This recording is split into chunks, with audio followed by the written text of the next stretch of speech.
अस्सलाम वालेकुम ख़वातीन व हज़रात, मैं हूं मखदूम शहाबुद्दीन और आप देख रहे हैं मेरा यूट्यूब चैनल। बड़ी दिलचस्प सूरत हाल है। इस वक्त मुल्क में मुस्लिम लीग नवाज और खुसूसन मरियम नवाज साहिबा वो सब कुछ कर रही हैं जो शायद वो कभी ना करते। बुग़्ज़ इमरान और बुग़्ज़ जनरल कमर जावेद बाजवा में जनरल बाजवा और इमरान खान से अपनी नफरत में ये अपने गुज़श्ता मौक़िफ़ों की ही तरदीद कर रहे हैं। और जनरल राहील शरीफ, जिनसे इनके बड़े मसले थे, मैं आपको वो सारी अंदर की कहानियां बताऊंगा। उन जनरल राहील शरीफ के अदवार की कामयाबियों की तारीफ करने पर मरियम नवाज हो गई हैं मजबूर, और वजह इसकी है सिर्फ और सिर्फ इमरान खान और खुसूसन जनरल कमर जावेद बाजवा से उनका बुग़्ज़। आज की इस वीडियो में मरियम नवाज के एक ट्वीट का पोस्टमार्टम करेंगे और पूरी सिचुएशन आपके सामने रखेंगे। लेकिन उससे पहले अगर अभी तक आपने मेरे YouTube चैनल को सब्सक्राइब नहीं किया तो इसे सब्सक्राइब कर लें और घंटी के निशान को दबा दीजिएगा ताकि आने वाली वीडियोस आप तक पहुंचती रहें और आपके साथ मेरा ये ताल्लुक बरकरार रहे और हम कनेक्टेड रहें आपस में। वो तीनों साथ मरियम नवाज की ट्वीट के ऊपर जाने से पहले और उसका पोस्टमार्टम करने से पहले ज़रा राहील शरीफ दौर की बात हो जाए।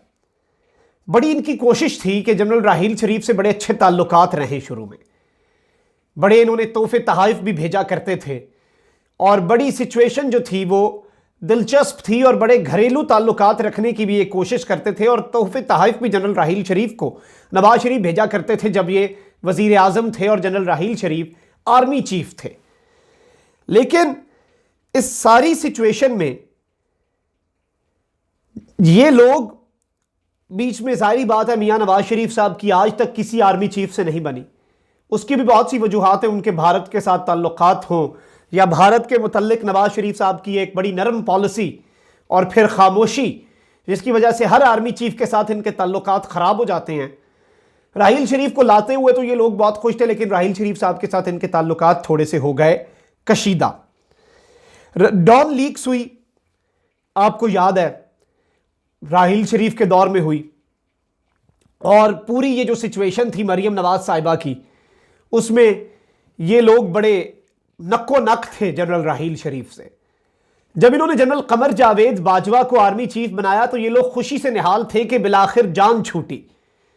एक्सटेंशन की मुल्क में जब जनरल राहील शरीफ की आवाजें आईं और जाने की बातें जाने दो, तो इनकी रातों की नींदें हराम हो गई कि कहीं पब्लिक प्रेशर ना बन जाए जनरल राहील को एक्सटेंशन देने के लिए और जनरल राहील से किसी तरीके से जान छूट जाए। लेकिन शायद ये भूल गए कि एक प्रोफेशनल आर्मी है और पॉलिसीज जो हैं वो बदलती नहीं है। मुल्क के लिए जो पॉलिसी है वो वहीं पर रहती है। लेकिन आज इमरान खान के बुग़्ज़ में और जनरल कमर जावेद बाजवा के बुग़्ज़ में ये राहील शरीफ की पॉलिसीज की तारीफ करने पे मजबूर हो गए हैं। और बड़ा मुझे खुशी ज़ाती तौर पे हुई है कि एटलीस्ट इन्होंने जनरल राहील शरीफ और अफवाज पाकिस्तान की इन कामयाबियों को एक्नॉलेज तो किया है। मरियम नवाज लिखती हैं, ऑपरेशन ज़रबे अज़ब और रद्दुल फसाद से जिस दहशत गर्दी की कमर टूटी थी, उसी दहशत गर्दी ने आज मुसल्लत शुदा नाअहली की वजह से एक बार फिर सर उठा लिया। मैं अगले पैराग्राफ पे बाद में आऊंगा क्योंकि वो बड़ा खतरनाक पैराग्राफ है इस ट्वीट का जो अगला हिस्सा है। पहले इस हिस्से को डिस्कस कर लें। और कुछ हो ना हो, मरियम नवाज ने ज़रबे अज़ब और रद्दुल फसाद जो ऑपरेशन है उनकी कामयाबियों को तस्लीम ज़रूर कर लिया है, जबकि इनकी पार्टी के लोग कहते हैं कि दहशत गर्दी की क्या कमर तोड़ दी। इनके सोशल मीडिया एक्टिविस्ट और इनके सोशल मीडिया के सेल वाले लोग कहते हैं फौज ने क्या अचीवमेंट कर ली, फौज ने कौन सी दहशत गर्दों की कमर तोड़ी। तो चलें, आपकी मरियम नवाज साहिबा ने एटलीस्ट इस बात का एतराफ़ ज़रूर कर लिया है कि ऑपरेशन ज़रबे अज़ब और रद्दुल फसाद से दहशत गर्दी की कमर टूट गई थी। यह एक बड़ी अच्छी और खुशाइंद बात है और उम्मीद है कि अभी अगले जो भी आर्मी चीफ आए उनके बुग़्ज़ में ये जनरल बाजवा की कामयाबियों और जनरल बाजवा की पॉलिसियों की भी तारीफ करने पे मजबूर हो जाएंगे। तो अगला पैराग्राफ जो मरियम नवाज ने लिखा वो सीधा सीधा इशारा है जनरल कमर जावेद बाजवा, पाकिस्तान की फौज, जनरल फैज़ हमीद और ISI के नाअहली पे बकौल इनके, अगर मैं ये लफ्ज़ बोलूं तो गलत नहीं होगा, मरियम नवाज साहिबा का मफहूम और मकसद यही था। लिखती हैं कि मुल्क के जिम्मेदारों की तवज्जो अपनी जिम्मेदारियों के बजाय ऑपोजिशन को दबाने पर मरकूज हो तो मुल्क दुश्मनों की तवज्जो मुल्क का अमन बर्बाद करने पर होती है। मुल्क के जिम्मेदारों, ये जो इन्होंने लिखा है, और इसमें हुकूमत नहीं लिखा, ये इन्होंने किसकी तरफ इशारा किया है? ये इन्होंने इशारा किया है उसी की तरफ जिनके बारे में ये कहते हैं कि जिनसे हमारा मुकाबला है। खैर, इनका मुकाबला अगर आर्मी से है तो भारत का मुकाबला भी आर्मी से है, और शायद ये दुश्मन के दुश्मन को दोस्त समझ बैठे हैं और भारत से इनकी दोस्तियां बढ़ चुकी हैं। लेकिन ये कह रही हैं कि पूरी ये जो सिचुएशन है,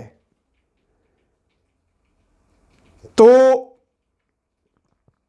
ये पूरी सिचुएशन जनरल कमर जावेद बाजवा और फौज की पॉलिसियों की वजह से यह दहशतगर्द हमला हुआ है, क्योंकि फौज की तवज्जो ऑपोजिशन को दबाने पर है।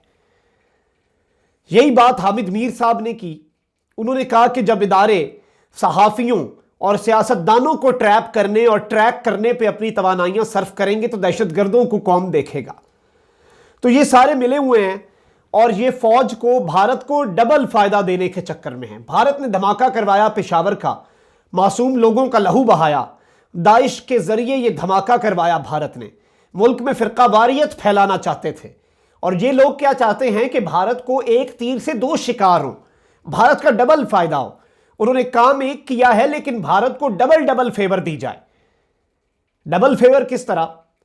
एक तो फिरकावारियत को हवा देंगे, एक तो पाकिस्तान को डिस्टेबलाइज करेंगे, और दूसरा अपनी ही फौज पे उंगलियां उठाएंगे।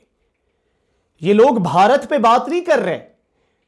मरियम नवाज ने यह नहीं कहा कि अजीत डोल ने 2 दिन पहले जो बयान दिया कि हम दूसरे मुल्कों में घुस के अपनी कार्रवाइयां करेंगे, उसके बाद यह धमाका क्यों हुआ। खैर, वो कहते हुए तो जुबान पर छाले पड़ते हैं ना, जैसे कलभूषण का नाम लेते हुए जुबान पर छाले पड़ते थे, और हुर्रियत क़यादत से भारत में जाकर मुलाकात करने से पैरों में छाले पड़ते थे।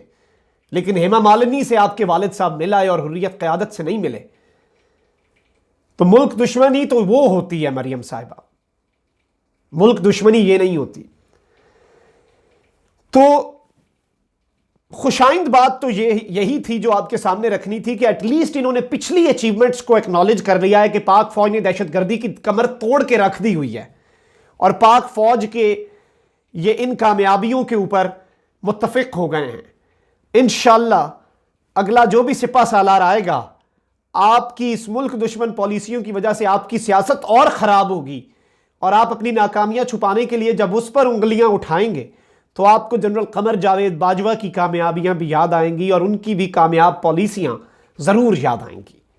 इसी के साथ मखदूम शाहब को इजाज़त। अपने ख्यालात का इजहार ज़रूर कीजिएगा और बताइएगा कि ये अपोजिशन आजकल करना क्या चाहती है और इनका हल क्या है। ISI और फौज को करना क्या चाहिए और क्या एक्शन लेना चाहिए इनके खिलाफ, ये आपने मुझे कमेंट सेक्शन में बताना है। मुझे इजाज़त दें, चैनल को सब्सक्राइब करना ना भूलिएगा, ताकि इसी तरह हम इस माफियाज़ को एक्सपोज करें और इनसे मुकाबला करते रहें। अपना बहुत ख्याल रखें। अल्लाह निगहबान।